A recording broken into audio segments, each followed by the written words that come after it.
including Larry Madoff, MD of ProMED-mail, Amy Fairchild, PhD of the Health Science Center at Texas A&M University, and Lauren Flicker of the Montefiore Einstein Center for Bioethics. And they're going to discuss how best to predict and prepare for the next impending disease outbreak.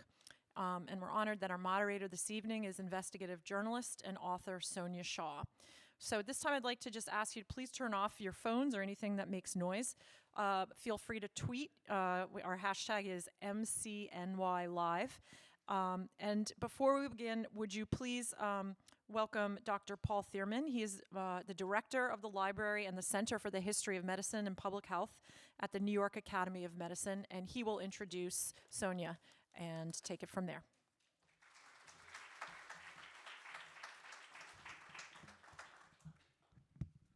Thank you, Fran. Can everyone hear me? Talk louder, okay.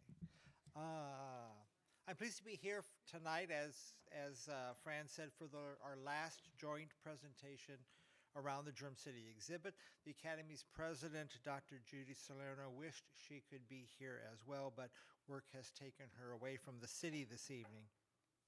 The Academy is committed to the vision that everyone has the opportunity to live a healthy life. As part of our work, we use the tools of history and cultural analysis to understand the deep social patterns and cultural assumptions that have shaped health and wellness in the city and affected both our successes and those areas where we have fallen short. The Academy's commitment to put history to work has made our connection with the museum so very rewarding this last 6 months and longer, actually.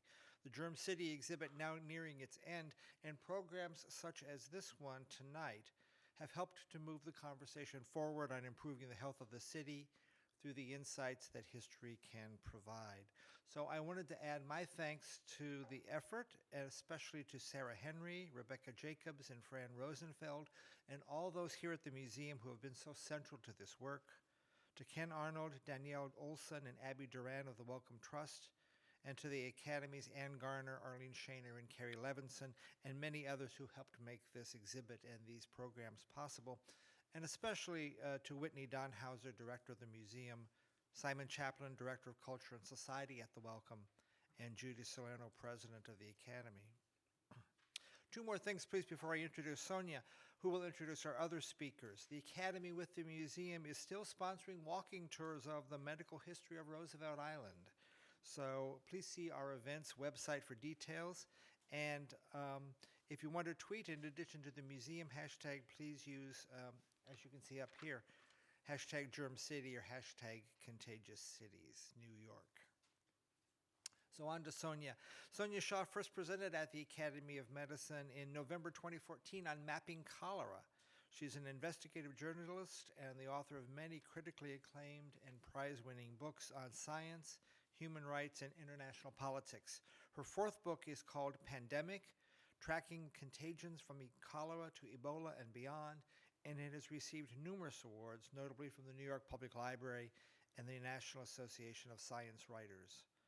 I can think of few people more suited to moderating this panel on Facing the Future than Sonia Shah, and please join me in welcoming her tonight.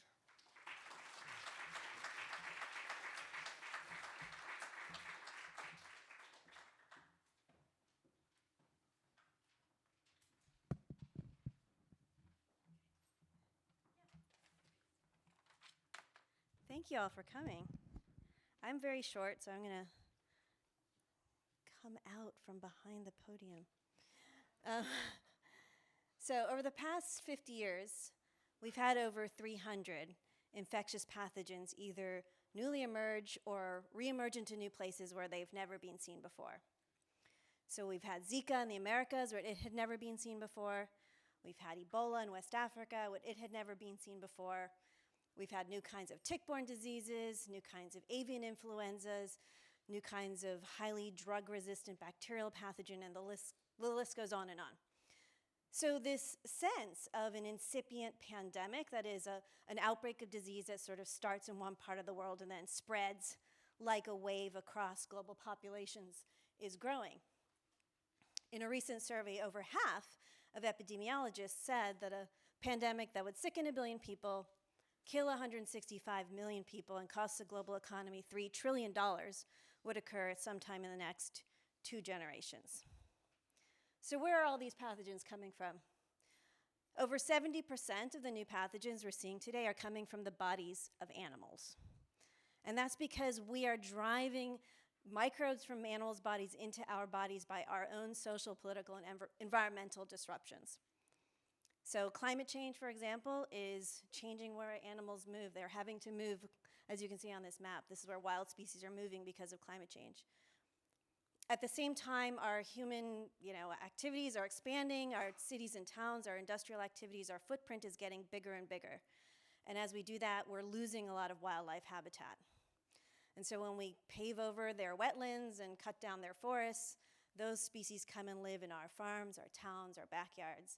And when we come into novel, intimate contact with them, the microbes that live in their bodies can cross over into our bodies. On top of that, we're very good at carrying these things around. As this is a simulation of a flu pandemic.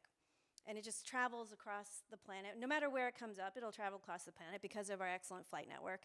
And in fact, our flight network is so influential in shaping how epidemics unfold that you can actually predict where an epidemic will strike next just by measuring the number of direct flights between infected and uninfected cities. So if you took this same map and you put all the cities together in terms of their direct flight connections, as this map does, and then you run the same simulation of a flu pandemic, you can see it sort of resolves into this perfect series of waves.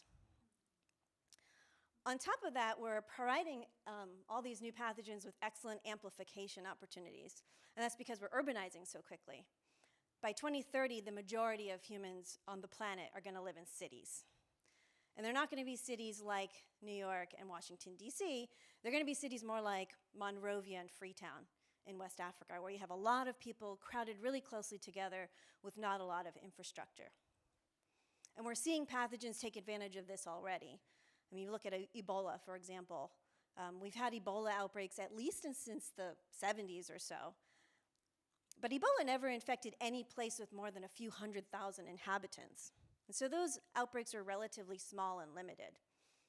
Well, in late 2013, when Ebola broke out in a forested region of Guinea in West Africa, within a few weeks of that, Ebola virus was able to reach 3 capital cities with a combined population of nearly 3 million.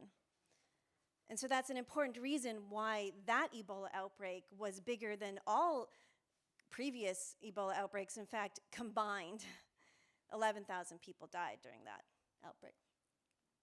So these factors have led to pandemics before, and one example of that is cholera in the 19th century. Cholera is caused by a marine bacteria. It's a normal inhabitant of certain marine environments. It crossed over into people around 1817 in the Bay of Bengal area, traveled up to Russia, into Europe, and then very quickly made it over the Atlantic thanks to our new packet ships and steamships. And we had conveniently built all these canals in North America, which allowed cholera to travel into the interior of the country. As you can see on this map, this is cholera coming down the Hudson River and the Erie Canal, which had just opened in 1825. And we had our first outbreak of cholera in New York City in 1832. And cholera at that time was, of course, it was an urban epidemic. It was the disease of the most cutting-edge, advanced cities of that time, right? There was Paris, cholera in Paris, cholera in London, Hamburg, New York, of course, and thousands of people died during those epidemics, and they lasted for the better part of a century. Here in New York, the epicenter of a lot of the outbreaks of cholera was in a slum called Five Points. That slum had been built on what was once a pond called the Collect Pond. It was the only source of fresh water on the island of Manhattan. Of course, the rest of Manhattan is all underlain with nice bedrock, but this slum had been filled, this pond had been filled up with garbage, and then the slum was built on top of it. And so the groundwater underneath this slum was very easily contaminated with all the leaky privies and outhouses and cesspools of the slum on top of it. And of course, cholera spreads through contaminated water. Well, the company that the state of New York chartered to deliver piped drinking water to the people of New York They sank their well right there in the middle of that slum. And then they delivered that to 1/3 of the people of New York. And by the way, the reason they did that is because they were trying to save money. It was much cheaper to have the well there than to have the well farther upstream where the water, it would have been cleaner, of course, also it would have tasted better, and they knew that. But that would have cost too much money, and they were saving money because they wanted to start a bank, which they did. It was the Bank of the Manhattan Company, and of course, we all know what the Bank of the Manhattan Company is today, is J.P. Morgan Chase. Now, the good news is there's a lot we can do to prevent, to predict, and even prevent pandemics. We don't know which microbe will cause the next pandemic, but we do know how microbes turn into pathogens with pandemic-causing potential. And that means we can predict where it's more likely to happen. And in those places, we can do early detection. We can even stamp out some of these microbes before they start to spread. We can do things like restore wildlife habitat so that the microbes of animals stay inside animals' bodies instead of coming over into our bodies. And while we may not be able to come up with drugs and vaccines quickly enough to, because that takes 5 to 10 years, that won't be fast enough for new pathogens. But when you think about a microbe, this is a little tiny creature that has no independent locomotion at all. It depends entirely on human behavior to spread from one person to the next. So if we have good information about how transmission happens, if we trust each other enough to spread that information through good, strong social networks and change our behavior, there's a lot we can do to prevent outbreaks even when we have pathogens living amongst us. So this is not a crystal ball. These people are not Nostradamus. This is a prediction of what will happen if we don't change. And fortunately, there's a lot we can do. And we have a great panel tonight who will give us more details on some of the challenges that we're going to face in doing that work. Dr. Madoff, of course, is a professor of medicine at the University of Massachusetts Medical School. He also is the director of the International Society for Infectious Diseases program for monitoring emerging diseases, which is called ProMED. And he serves as the International Society's director of emerging disease surveillance as well. We have Amy Fairchild, who is Associate Vice President for Faculty and Academic Affairs at the Health Science Center at Texas A&M University, and she's also the Associate Dean of Academic Affairs and Professor at the School of Public Health. And finally, we'll get to hear from Lauren Flicker, who is an Assistant Professor in the Department of Epidemiology at Albert Einstein College of Medicine, and also Associate Director of the Montefiore Einstein Center for Bioethics and the Einstein-Cardozo Master of Science in Bioethics. So please join me in welcoming our distinguished panel, and I think Dr. Madoff will come up first. Thank you so much.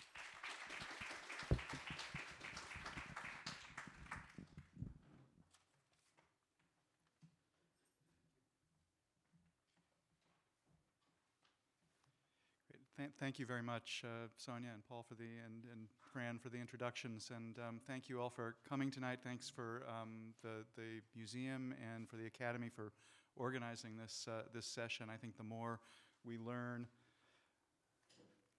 about emerging infectious diseases, the more that we can be prepared, and the more we can act to prevent the tragedy of a pandemic. I'm going to take the prerogative of looking backward and start with some of what I've seen during my career in infectious disease and in epidemiology, and some of the things that we've been through. The goal of ProMED, the Program for Monitoring Emerging Diseases, is to act as an early warning system for outbreaks so that actions can be taken to limit them, mitigate them, prevent them from becoming pandemics. And so I'm going to start with a report that came from the US CDC in 1981. It was during my last year of medical school, actually. And it was a report of what turned out to be a pandemic, one of the major pandemics of the 20th century. And it started with a cluster of pneumocystis carinii pneumonia in young gay men in Los Angeles. And the only reason that this was actually noted at all was that the only drug for treatment of pneumocystis was available from the CDC at the time. It was a drug called pentamidine, and it could only be obtained from the CDC.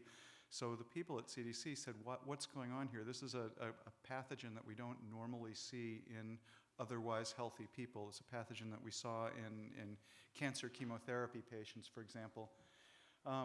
And this was the sort of the sentinel event for the discovery of HIV and AIDS, the pandemic that is still with us. But we know that HIV/AIDS did not begin in 1981 in Los Angeles. In fact, we know that it goes back many years. One of the earliest samples was actually from what is now the Democratic Republic of Congo, what was the Congo in 1959 from a patient there. And looking back, that serum sample had HIV. And we've found HIV going back many years. If we look at the biological clock, if you will, of the virus, we think that it probably crossed over from its origins as an animal simian immunodeficiency virus found in a variety of non-human primates, probably as early as 1930. So this was a disease that was around for a long time and yet was not noted at all. And I want us to think about what might have happened had we known about the disease earlier, had we been able to discover its cause, had we been able to develop treatment or the still holy grail of vaccines. So why wasn't HIV detected earlier? And I think one of the reasons is the attitudes that were prevailing in the West, at least, in this era. And I'm using this quote, which is probably, William Stewart probably never really said this, and no one has ever been able to track this down.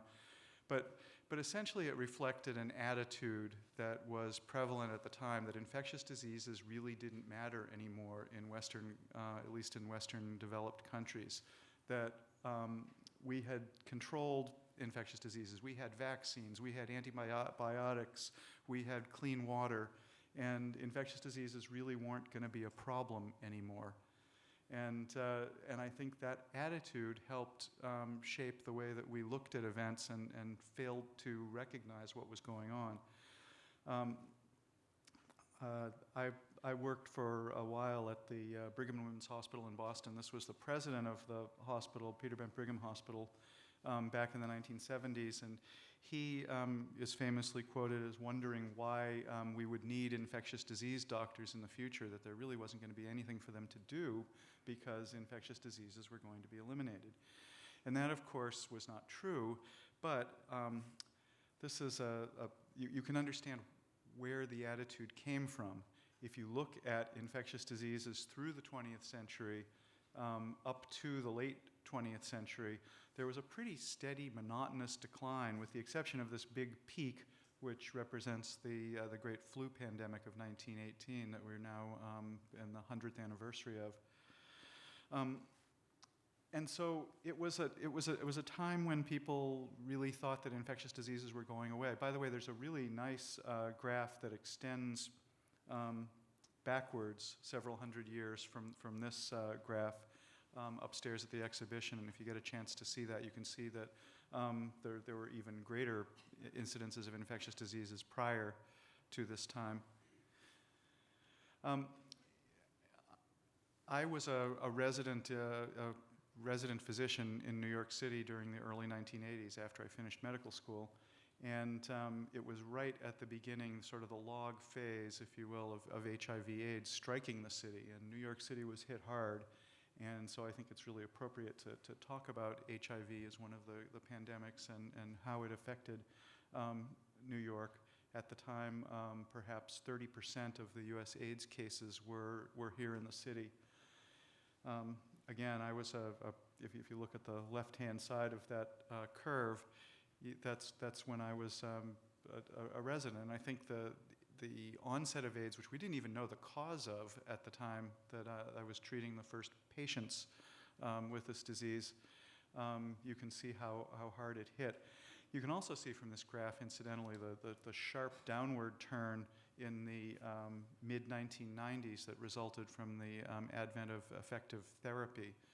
And again, if you go to the exhibition upstairs, it talks about therapy and its role in health and disease, and it's really important to note that. AIDS, of course, is still with us. So by the 1990s, there was a recognition that infectious diseases were going to continue to be a problem. This is probably the writing, this was in an Institute of Medicine report from 1992 called Emerging Infections. And this is probably the writing of Joshua Lederberg, a Nobel Prize winner who worked at Rockefeller University and worked in nucleic acid science. But he is credited as saying it's their genes against our wits, and the fact that pathogens can evolve rapidly, mutate, and evolve rapidly is what accounts for disease emergence.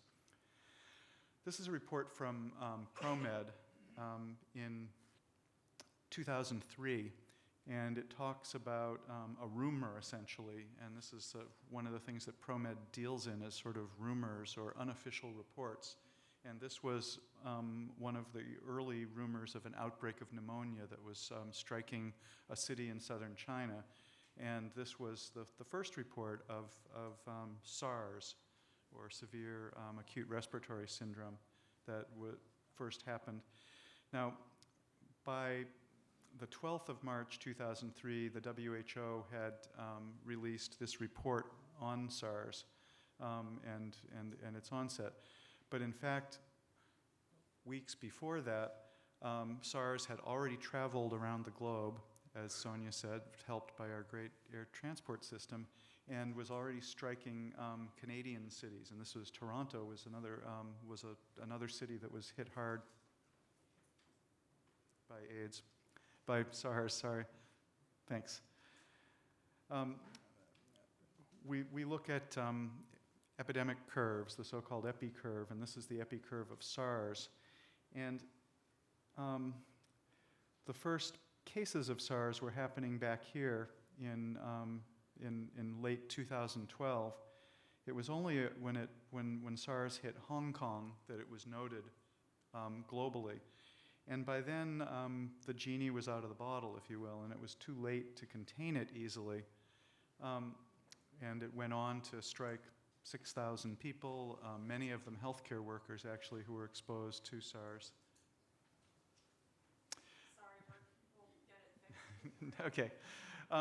What I want you to imagine is if you went back, if we had known about SARS a little earlier, just as if we had known about HIV a little earlier, we might have been able to take measures to contain it.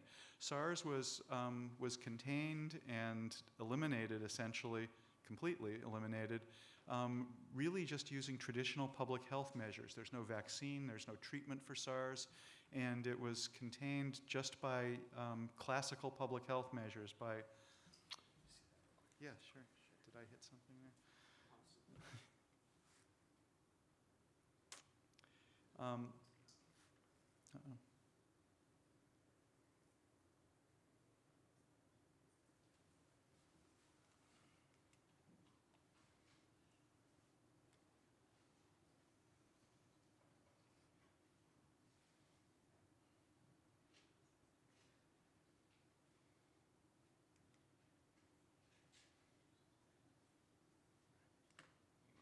Okay. So what we try to do in public health, what the purpose of ProMed and really all public health measures is to try to decrease the size of the epidemic curve, to try to eliminate the transmission of disease, to try to limit its spread, and to contain it. SARS, incidentally, is another example of a zoonotic disease, one transmitted from wildlife to humans, as most of the emerging infectious disease threats are, as Sonia mentioned. I was, in fact, going to talk next about another coronavirus, the MERS coronavirus, another example of an emerging disease threat that occurs initially by transmission from animals to humans. And any luck?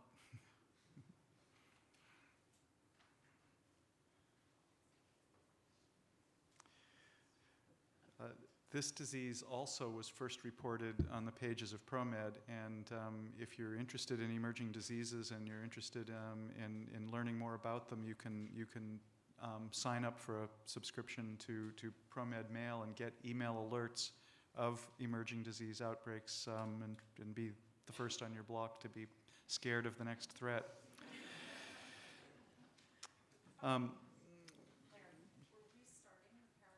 Okay. Sure.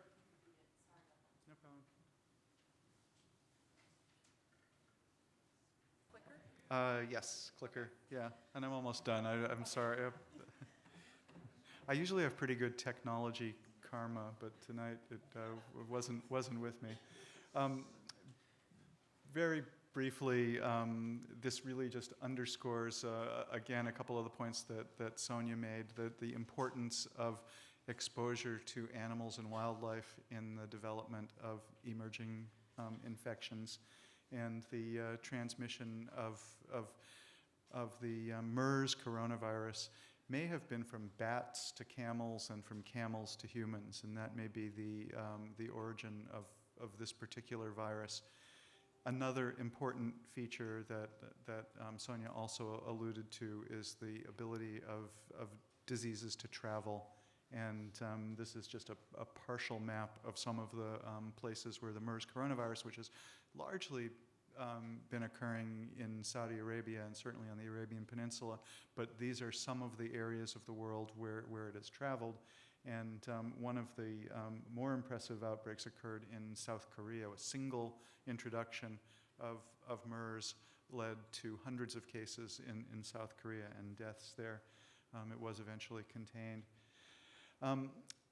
Finally, I want to end by just saying that we need to look broadly for where diseases and where outbreaks are going to occur. It's easy to focus on a particular pathogen. Is it going to be influenza? Is it going to be Ebola? But we really need to keep scanning the horizon to see what's going to come next. And I think the importance of finding diseases and knowing about them early is paramount, and what my work has focused on. So I will leave it there. And do I turn it over to the next speaker? Or, yeah, okay. And Amy, you're next. Thank you.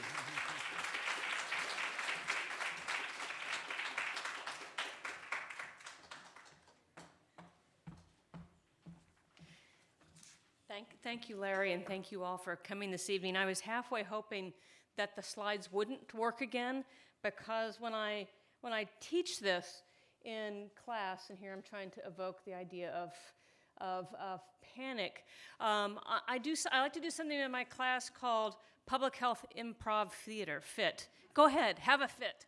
And one of the things I ask my students to do when we talk about panic is I ask them to get into teams, and I won't do this here, though I would have been tempted, and get into teams and talk about what a panic looks like and then act it out for us. So everybody here's been to the exhibit, yes, Germ City. So you saw a lot of images of panic and fear. You've seen those images tonight. And one of the things that I have realized as a historian is that we talk about fear and panic kind of as a natural part of epidemics, and nobody's really sort of questioned it. What does it mean, and what purpose does it serve? But I'll wager that if you think about panic and fear, so we'll do a mini, individualized version of public health improv theater. Just close your eyes and evoke an image of panic or collective fear. I see some eyes open. Evoke that image. And maybe it's an image from the exhibit, maybe it's a slide from tonight, so you can open your eyes. But I'll wager it was pretty easy for you to come up with that image, and there was probably emotion attached to it. And maybe it looks something kind of like this. Is this, so who had something kind of like this in their head? All right, so, and people imagine different things, and students can be really creative when they're acting out panic, but this is actually from a poster for the Train to Busan, which is a fabulous Korean zombie movie. But you know, it touches on something that Joyce Carol Oates wrote. She wrote a piece called The Aesthetic of Fear, and she described sort of our need to reckon with the vampire within. And had she maybe been paying a little bit more attention to cinema, she would have said the need to reckon with the zombie within, sort of this part of ourselves that loses our mind and becomes atavistic in the face of an outbreak or in the face of a threat, and wildly rampages through the streets. But what I've been doing is looking from yellow fever through to the present, trying to understand how we have talked about collective fear, mass panic, and it turns out that our ideas about what constitutes panic vary by era. So if you look at what historians might call the quarantine era, this is an image of a yellow fever outbreak. And so the panics were described as people fleeing from the epicenters and trying to go to the countryside. And of course, the containment effort was citizens picking up their shotguns and saying, or maybe their crowbars and ripping up the railroads. But what's really remarkable is when you read about panic during this period of time, nobody is describing it as people losing their minds or doing something irrational. In fact, Benjamin Rush said that the only thing to do in the face of an epidemic in a context like this was to fly from it. That was the logical thing to do. So you see a lot of descriptions of panic, but it's not used as a real pejorative term. Yes, it caused chaos. Yes, it disrupted. But really what it does is it gives rise to institutions. And so I think this is what we have to think about when we think about disease, whether in the past or in the present. What's the role of, to be aware of fear? How is fear being used? What's it being attached to? And what's it a lever for? So in the context of yellow fever and cholera in the 19th century, it's a lever for institution building.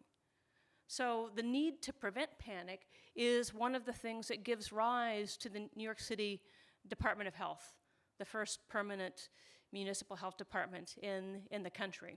So this is the quarantine era, which I'm going to call the era of flight, because that was how we responded as citizens to panic, and it begins to allow us to build institutions. So the next era I'm going to call the era of fright. And this would be the bacteriological era. So now we know about germs, these tiny things that we can't see that are in our bodies making us sick and that can be passed from person to person. So we see a lot of images like this. Those of you who know Alan Kraut's great work on immigration, know this image from the cover, the diseased immigrant coming into the city. We've talked about some of those ideas today. That gives rise to institutions like immigrant medical inspection at Ellis Island. And you saw very similar images to this, both of these, in the exhibit today. So fear is used to denigrate a particular part of the population and also create new institutions for containing and controlling at the borders. But you also see collective fear discussed in a different way in the context of the flu pandemic in 1918, 1919.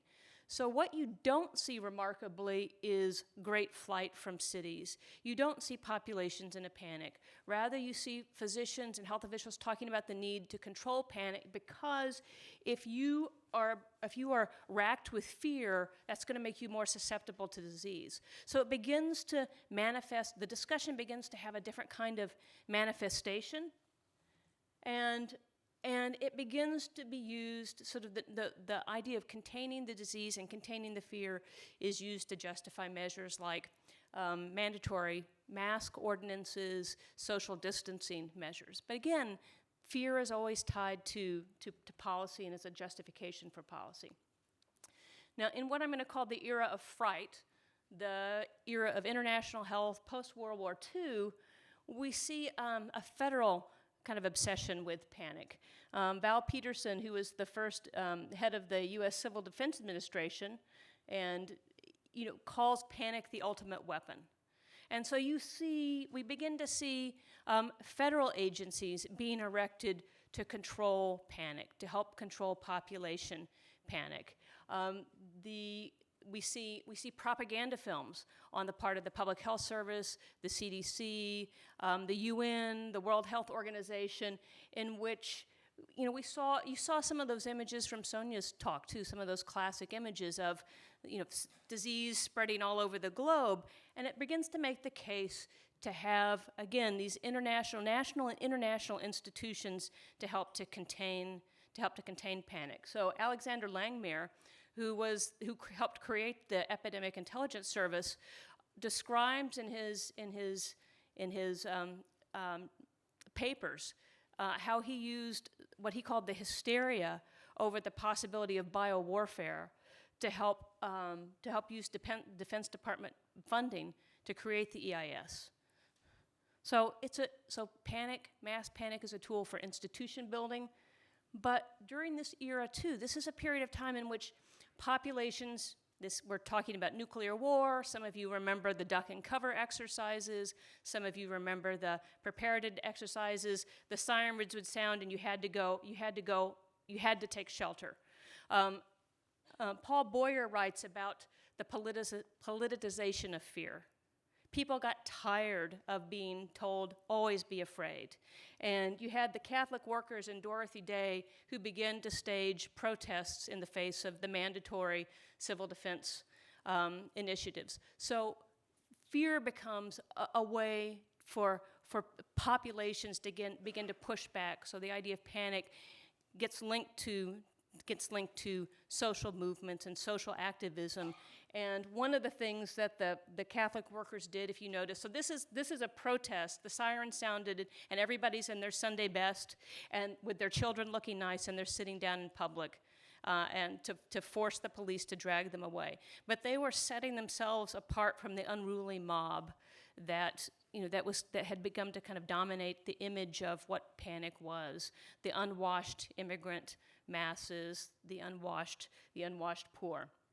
So that's the international era, the era of fight. And this is our new global era is the era I call the era of fusion, where you begin to see all of these uses of and abuses of mass fears coming together, but certainly you see advocacy playing a different role, and you see citizens now using the idea of fear. So this is an image of the spraying that was happening in Miami in response to the Zika outbreak. And what that triggered was citizen protests that were making the argument that the government is using mass hysteria to expose us to chemicals that are going to be far worse than the disease itself. So you begin to see the idea of panic being used as a tool, fear being used as a tool to oppose government policies.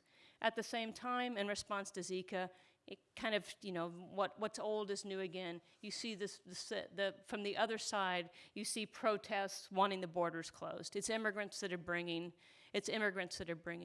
disease over. It's immigrants that are responsible not only for Zika, but for typhus and for other ailments coming up through our southern border. And certainly that's been part of what has fueled the debate over the border wall along the Texas-Mexican border.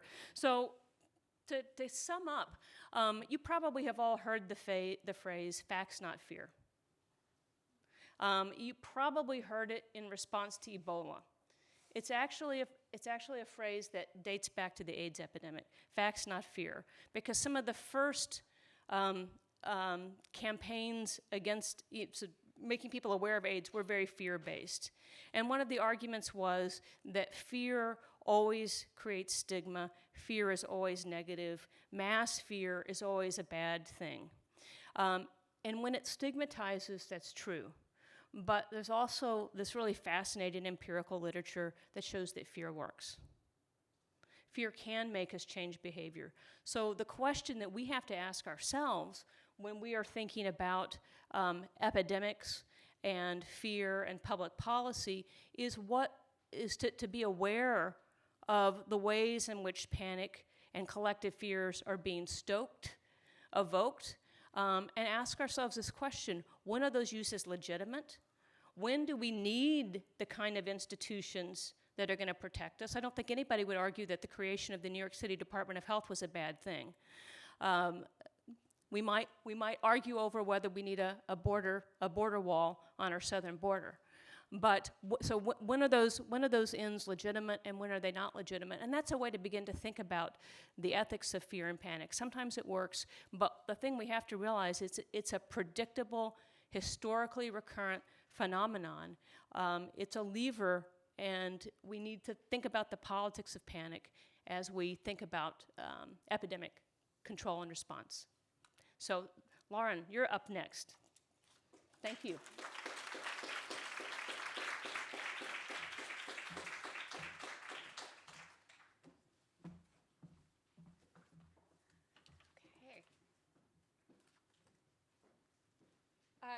So thank you to the museum and the Academy for having me. I'm really excited to be here and to talk about this. So we've heard a lot of really phenomenal, oh, can you hear me? Am I being heard? Yes. Solid, good. From my colleagues about some past epidemics and things we can do to prevent in the future. I'm going to take a step back and talk a little bit about some of the broad ethical issues. I want to get a sense of what people think about when they think about ethics and pandemics. And so I talked to my parents, I talked to some friends, and the thing that most people talked about were quarantine. Quarantine came up a lot, and also allocation. So there's actually a whole host of ethics issues that come up when we talk about outbreaks and pandemics. So quarantine falls squarely in public safety versus private liberty. Our country is built pretty squarely on notions of private liberty, on the importance of private liberty. But that's always balanced against issues of public safety and public interest. And so sometimes when there's an outbreak, when there's a pandemic, the interests of the public outweigh the interest of the individual, and we have quarantines. The quarantines are not always effective.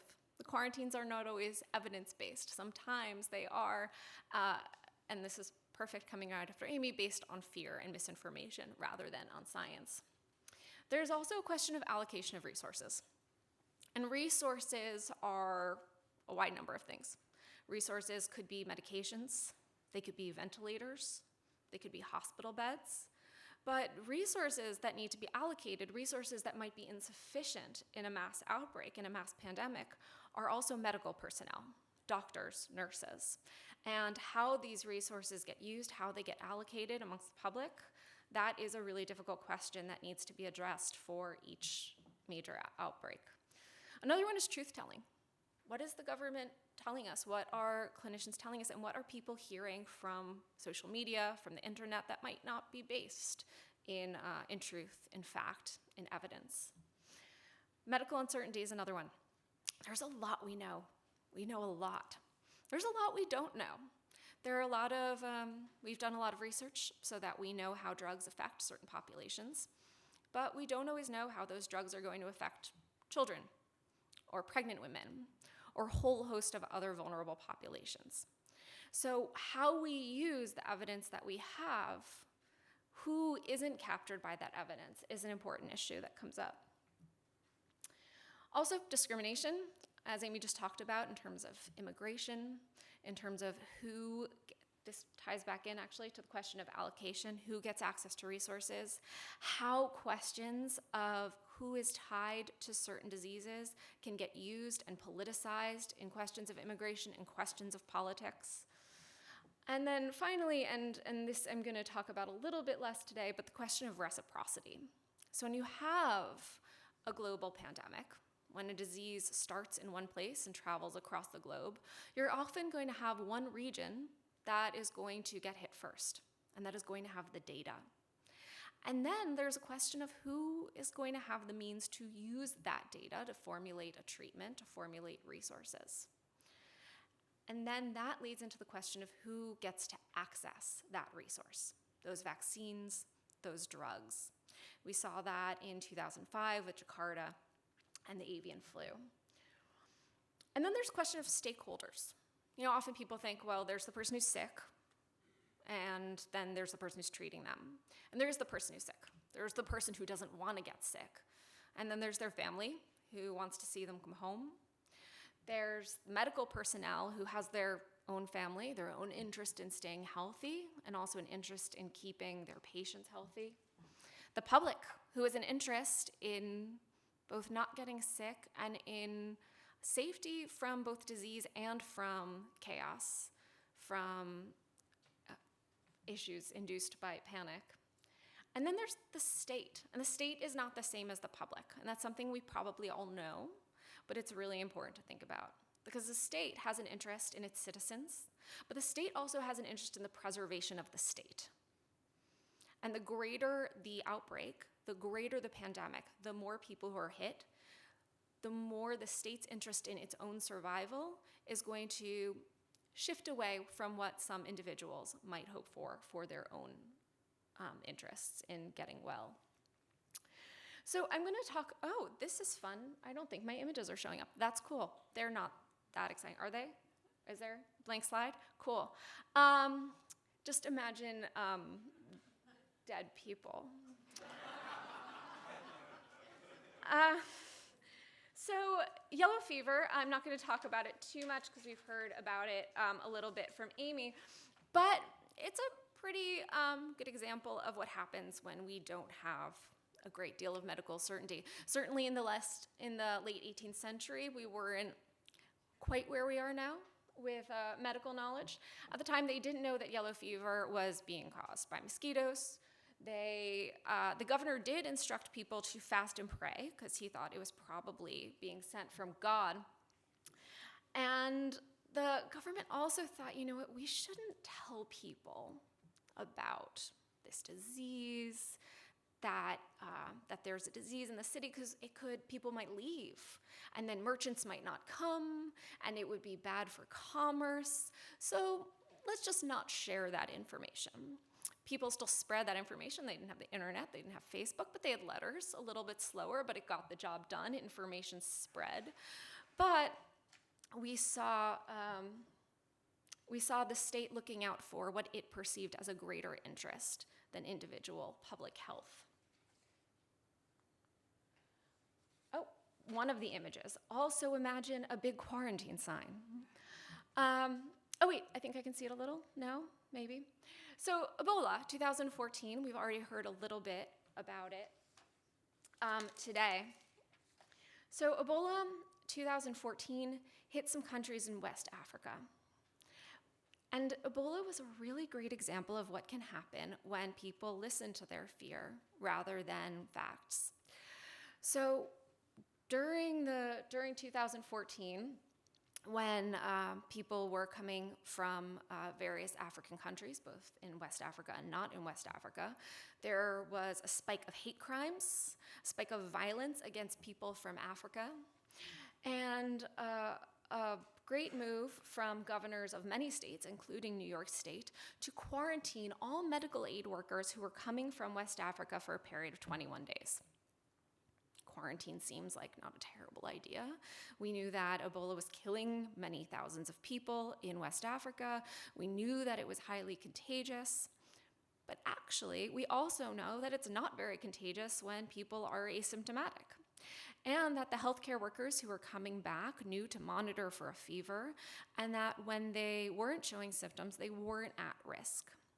So does anybody remember Craig Spencer? Right, so when Craig Spencer came back from saving many lives, he came home, he saw his fiancée, he suggested they go bowling. He took the subway to the bowling alley, and the next day he woke up with a fever, checked himself into Bellevue, and started treatment. And people lost their minds. So all over, do you remember there were these images of people on the subway covered in trash bags? Which is not, I think, one of the most recommended ways of preventing transmission of illness. But he wasn't contagious. He wasn't, before he was showing symptoms, a danger. And what by touching a subway pole, by bowling. He wasn't going to spread Ebola around the city, but panic ensued. People became very anxious, and that did tie back into the spike in hate crimes and the huge problems that happened for people who weren't even coming from regions of Africa that had Ebola. So how do we use this to think about the future? What are some of the ethical lessons from the past that can help us? So some of the outbreaks that could happen, some of the things to think about: anthrax. Anthrax is found in nature. It's pretty easily spread. There are a lot of people in the government thinking about what to do to mitigate anthrax attack. There's also the flu, and there are other mass critical care events. So the important things to think about, particularly with these possible future pandemics, are issues of allocation. There are about 8 million people in the city. There are about 7,000 ventilators. There are only about 100 or so thousand ventilators in the United States, a few thousand more in stockpile. But should there be an event that requires the use of ventilators in order to save people's lives, we're not going to have enough for everybody who will need them. And even if we do have enough ventilators for the number of people who are ill, we may or may not have enough medical personnel to administer ventilators. Another question is, how do we decide who gets them? First come, first serve sounds pretty good, but it's actually not the most ethically ideal response, because who can get to the hospital? Who has access? Who lives closest? What neighborhoods have hospitals that have ventilators? So that one might not work. One colleague proposed pregnant women, because you get a 2-for-1 deal. Others have suggested medical personnel first. If medical personnel get sick, get them better so that they can continue treating people. But these are tough questions, and who gets allocated the resources may need to shift depending on what the disease is. And there's also, as I mentioned, that question of medical uncertainty. We don't do a lot of trials on pregnant women. Recently, not so recently, a few years ago during the Obama administration, when Lisa Lee was the director of the President's Commission, they were asked what to do about anthrax vaccines in children. We've tested anthrax vaccines on adults, men in the military, women in the military have anthrax vaccines, but there were no studies on children. And there was a question about, should we enroll children in research for something that they may never face? Or should we not, and not endanger children in a study, but then if the city gets dusted with anthrax, we don't know if the vaccine will help children or hurt them. So after much deliberation, the President's Commission said it was ethically appropriate to do small studies on children. But we still don't have studies on pregnant women and on many other vulnerable populations. And then there's that question of discrimination, because disease can be used as a weapon, not just as the disease itself, but as Amy mentioned, as a political weapon to try and drive certain populations out, to increase fear, to negatively impact immigration, to chill people from seeking medical help. So back to those broad issues. They're not going to be the same for every type of disease outbreak. It's going to be impacted by who is getting sick, where are they coming from, what are their resources, do we have sufficient data on how interventions will help them or not help them?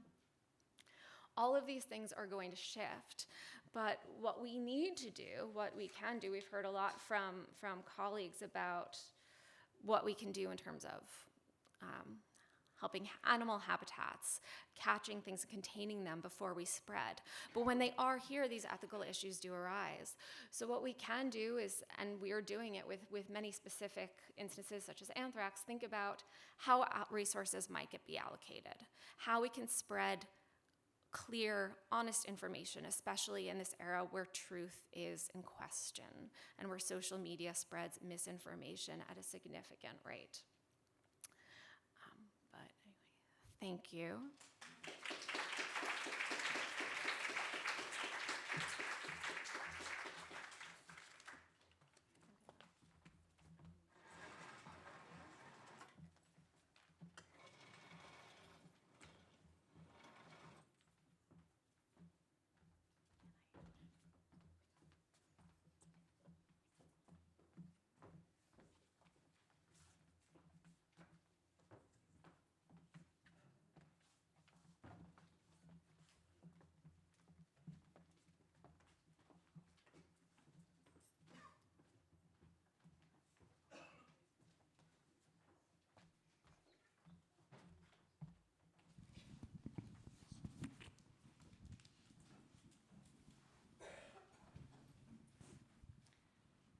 So we've chilled everyone into silence. We would like to open it up for questions, and so please feel free, just raise your hand. There's microphones around that we can get to you quickly. There's one right there, that gentleman on the corner.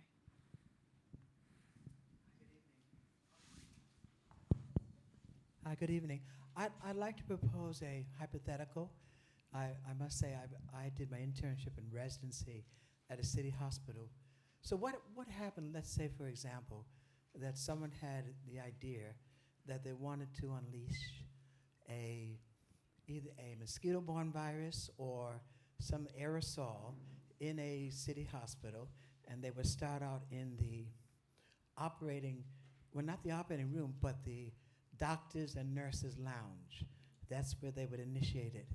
And there was a lag in period of time, and I'm thinking of maybe a dengue virus that is where a Venezuelan quinocephalitis has been Trojan horsed onto it. So what would happen? What would be the logical events once they identified that they had an outbreak and had a suspicion where it started? It's a diabolical scenario you've concocted for us to consider. Do either one of you anyone want to tackle that?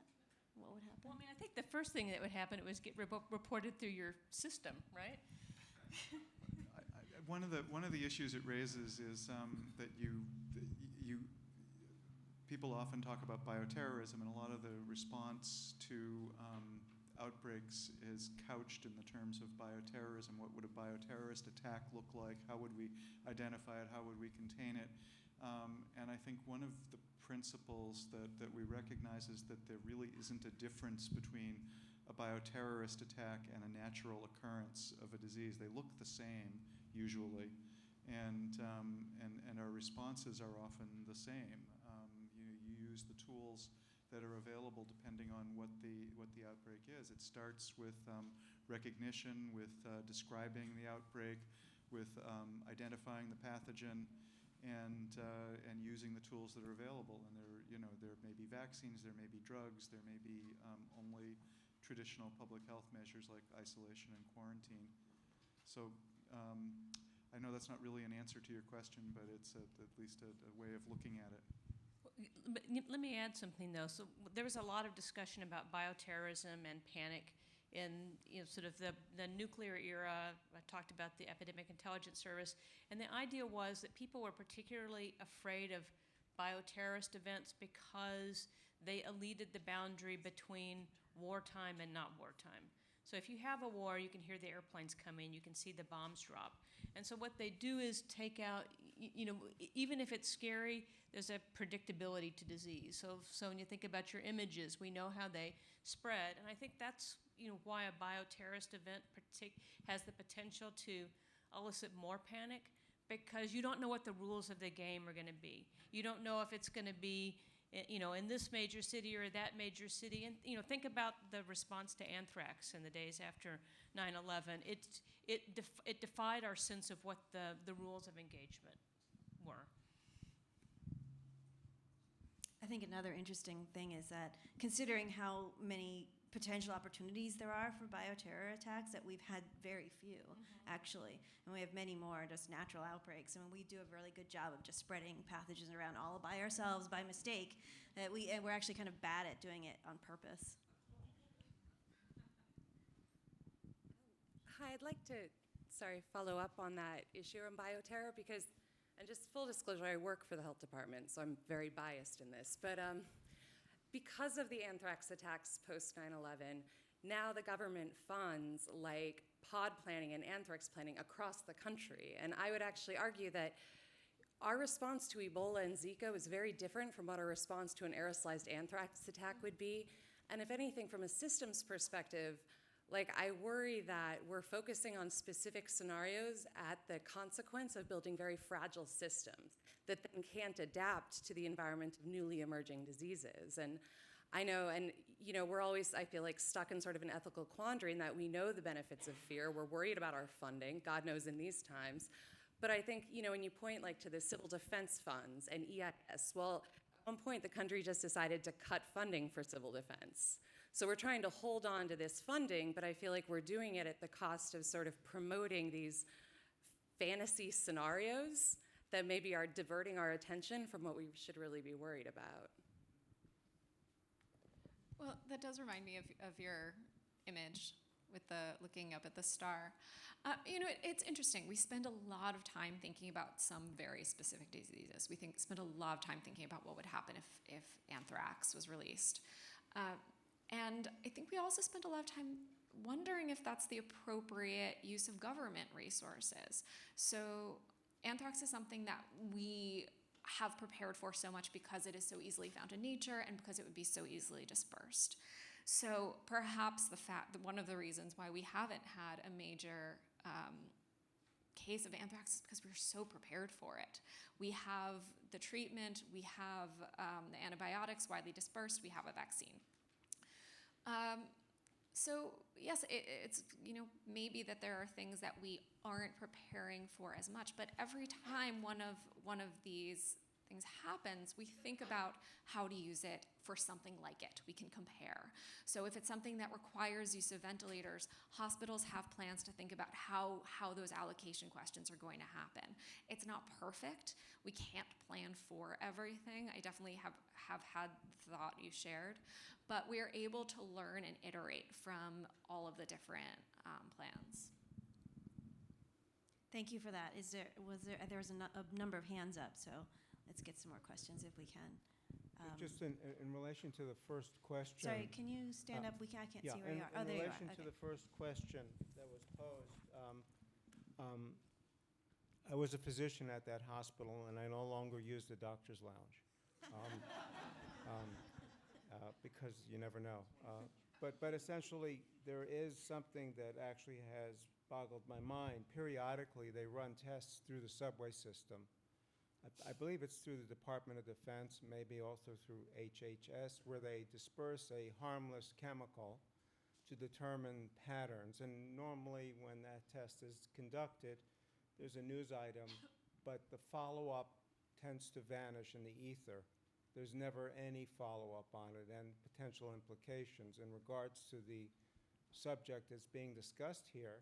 And because New York is obviously a very densely populated area, I'm wondering whether or not consideration should be given in terms of mitigating potential contagion that could arise in those circumstances. Now, I know these tests have been conducted several times, but I've never really gotten any notion of any follow-up, any study that was delivered in a public venue. I'm wondering if any of the panelists have any further information and have ever thought of whether there are any measures that are being taken or anticipated to be taken accordingly.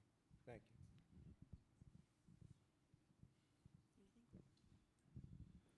There is I'm aware of those tests also, and they've run them in the subways in Boston as well, actually using bacteria, in fact, using cousins of anthrax bacilli as the test agent. And as you can imagine, they spread widely through the subway system, pushed along by the airflow from the subway trains. There is a program, a government-run program that actually looks for evidence that where sensors are placed in various areas around urban areas where people populate, and those sensors are used to detect pathogens that could be spread by aerosol. And this is widely done throughout the country. And there have been some false positive results from those tests where pathogens have been detected that haven't turned out to be of significance, but there obviously haven't been any attacks detected that way. I'm not sure that's a great use of resources, frankly. Hi, I'm a complete layman, but I have a question about the recent polio-like illness that was popping up around children. My question is, ethically, medically, and epidemiologically, what do you think went wrong and right in that response? So I think you're referring to the cases of acute flaccid myelitis as they've been described, of which there have been overall a pretty small number, numbering in the hundreds, of an illness that's strikingly similar to polio, and is as yet the cause is unknown. I would stress that it has some similarities to polio, but it has some major differences. But it hasn't caused the kind of widespread outbreaks that we're seeing with polio epidemics. It's still a very rare disease. It may be associated with an enterovirus called D68, but the jury is still out on that. I think the response has been reasonable and appropriate, actually, trying to determine what the cause is, trying to identify cases. There's been a lot of effort that's gone into that. It is still it's a problem that could grow. I think Tony Fauci recently said that it's a problem to keep our eyes on, that just because it's a small number now doesn't mean that it will continue to be a small number. But I think this is another area where kind of the best tool is research. Yeah, I think just to add to that, since you asked specifically about ethics, what could have gone wrong ethically with that is if there had been a lack of medical humility and people saying, oh, we know what this is. And it's difficult to work in circumstances of medical uncertainty. It's difficult for clinicians. It's difficult for patients. But it did seem as though people were proceeding and with caution and saying, this is what we don't know, this is what we do know. But that medical humility is a sort of key piece to the ethics. I have a question. So my wife and I work and train in city hospitals, particularly in the South Bronx. So in the same theme of the first question, if anybody's leaving anything in a break room, please put a nondescript Post-it note or something, because that's kind of worrisome. But my question is, for all of you, you guys talked about pandemics and epi charts and sort of trends, but the next sort of outbreak that might happen could be a resistant bacteria or pathogen. So do you have any thoughts on antibiotic stewardship or anything related to that? Or the lack thereof, I guess we should say. Yeah, when I was doing research for my book on pandemics, most of the experts I talked to, they would, I would ask them, of course, what are the two, what's the one that keeps you up at night, and it was either avian influenza or drug-resistant bacteria. And since I wrote the book, it's only gotten worse. And I think the current administration is actually allowing antibiotics to be used in agriculture in new ways and extending that use. So I think, to me, that is one of the biggest risks, because, of course, once we get to a certain point, we can't, we've already reached a point where certain surgeries are going to become, it's not going to be worth the risk anymore of getting a resistant infection, right? So, and the thing that's striking to me when I was reporting on this is that how, good stewardship is possible. The places where they don't use antibiotics in agriculture, when they do have rational use of antibiotics, they don't have nearly as much problems with antibiotic resistance as we do in this country. And that's a good example of where I think you see fear being used in productive ways, because you're not attaching the fear to the outbreak. You're attaching it to the behavior that we have control over. We should be afraid of the ways we dispose of antibiotics, and that's something that where fear can kind of galvanize some collective attention in the same way that it can, say, around climate change. So that's a place where I'd argue fear is more fear rather than less would be a good idea. Hi, I'm a first-year medical student, so my question might be a little naive. So from Dr. Fairchild and Lauren's talk, I kind of combine it together that panic and fear kind of stop certain things. So as we have right now, that we have this vaccine movement, and I was wondering, is that arising from fear, and is it also arising from social media spreading information that's not scientifically accurate? And what can I do as a medical student to educate them, to educate my community? I mean, that's a really interesting use of fear, because that's where it's, you know, it's not the government using fear or the state using fear to try to, you know, garner resources, to try to create systems, even if they may not be the right kind of systems. That's just where a population, it's, you know, it's kind of like the Zika protests. A population is using fear to counter. And because it goes into the, you know, the terrain of it's, I mean, it's not even uncertainty. It's of, you know, really false news, and it's playing on anxieties and in ways that I think are fundamentally manipulative and deceptive and not based in science. That's something very worrisome. But that's an instance where, in addition to the science, I would think it's very important to call out the ways in which we're using emotion, and you're right, the role that the media is playing in the manipulation of fear as well. You know, in the age of social media, misinformation is a virus. So the fear of vaccines isn't new. There were cases in courts of people not wanting to get vaccinated in the early 20th century. But now we have people sharing all of this misinformation. And we have, so in the United States, we prize religious liberty. It's up there, right? First Amendment. And so people say that they have a religious objection to vaccines when very few people have an actual religious objection to vaccines. There are very few religious prohibitions of vaccines. But because you can use that in many ways as a shield, if you say I have a religious objection, people back off, schools back off. That's where some state carve-outs are. So people are using that to avoid getting vaccines. So I think there's sort of a two-pronged approach, which is, again, challenging in the age where people don't trust the truth or think that the truth is something that's somehow flexible or malleable, of showing the data and also just talking to people about what are they scared of, right? So if I have an ethics consult and it's a patient refusing a treatment, I don't say, okay, I say, tell me why. And having that conversation and addressing fears and mitigating fears can sometimes, if you have a conversation, be a path. But on this issue, I found people are very, very dug in.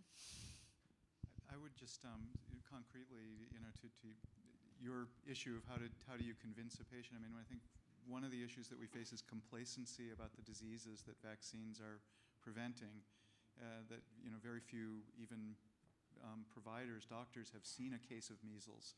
And so educating your patients, educating people about the diseases that vaccines are preventing and the dangers, the real dangers that the diseases pose, is an important part of the conversation. But you really, everybody you'll talk to is different, and you have to really engage with the person and understand what their issues are.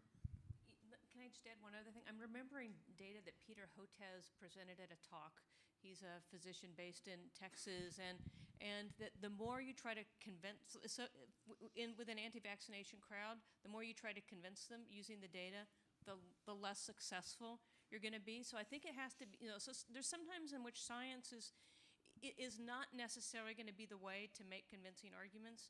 And this is where it's important to think about emotions and how you use emotions. So the philosopher Martha Nussbaum talks about the intelligence of emotions, and that's where I would argue that we do have to be careful and not always dismiss fears, but we have to understand what the limits of evidence are in these situations too.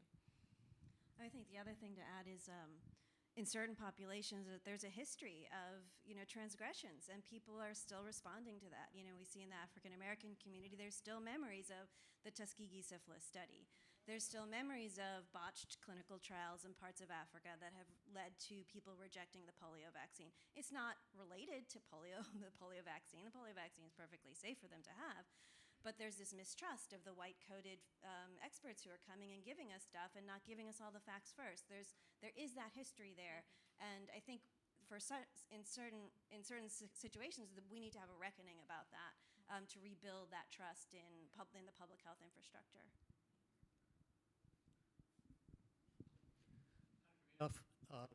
When you were describing the SARS epidemic, you made reference to the response being basic public health issues. And I think each of the panelists have made reference to, in one way or another, using basic public health responses. Could you say a few more words about what that looks like? It's obviously it's a big topic, right? Public health in general.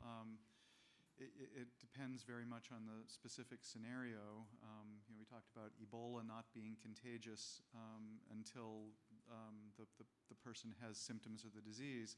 In other cases, that's not true. For example, influenza, measles, other diseases are, and SARS, in fact, are contagious even before the disease is manifest. So the tools depend on the disease itself, and also whether what you have in your bag to use. In some cases, you have vaccines. In some cases, you have drugs to treat and prevent the spread of disease. Someone who's treated, rapidly loses the ability to transmit a disease. In the case of SARS, China was initially and quite famously not very transparent about what was going on.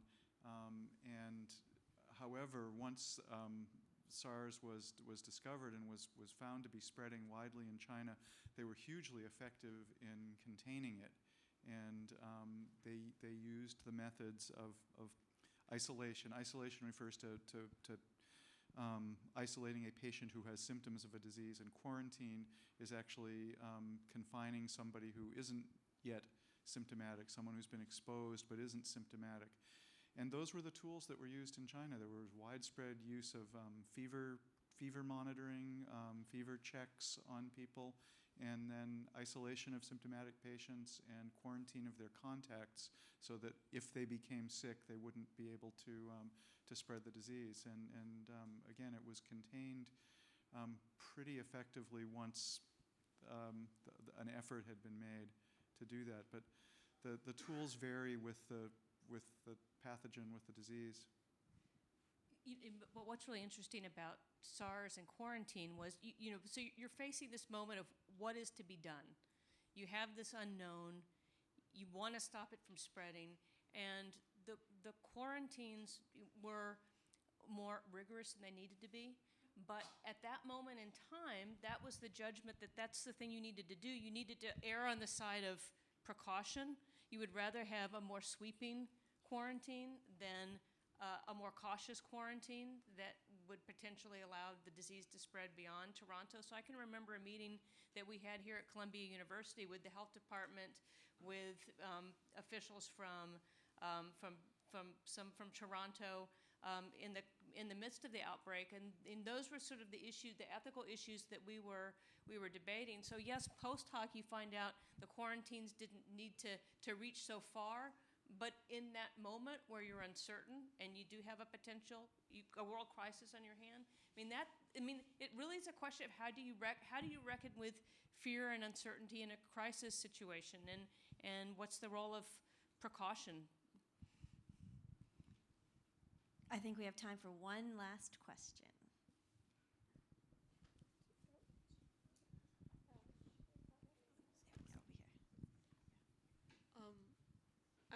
I'm a journalist, so I'm not a scientist. But I'm wondering about the allocation question. Of course, there's the question of allocation within the city, but given that pathogens travel very rapidly across the world and the availability of resources is very unequally distributed across the world, how do you ensure that the resources are distributed not just within your own locality, but also to areas where potentially pathogens might be coming here? Oh, there are so many answers to that. One is that it depends on the resource you're trying to distribute. If the resources are vaccines, or if the resources are or other types of drugs, those are more easily distributed. So for instance, with the avian flu, Jakarta said, we'll give you our data if you give us the first access to vaccines that are developed, if you give us the first access to drugs that are developed. And at the time that people were quite taken aback by that, because they thought if you have the data, you share the data, people will do something with the data, they'll develop drugs, and then we'll see. And Jakarta was firm on saying, if we're giving you this, we're going to get that.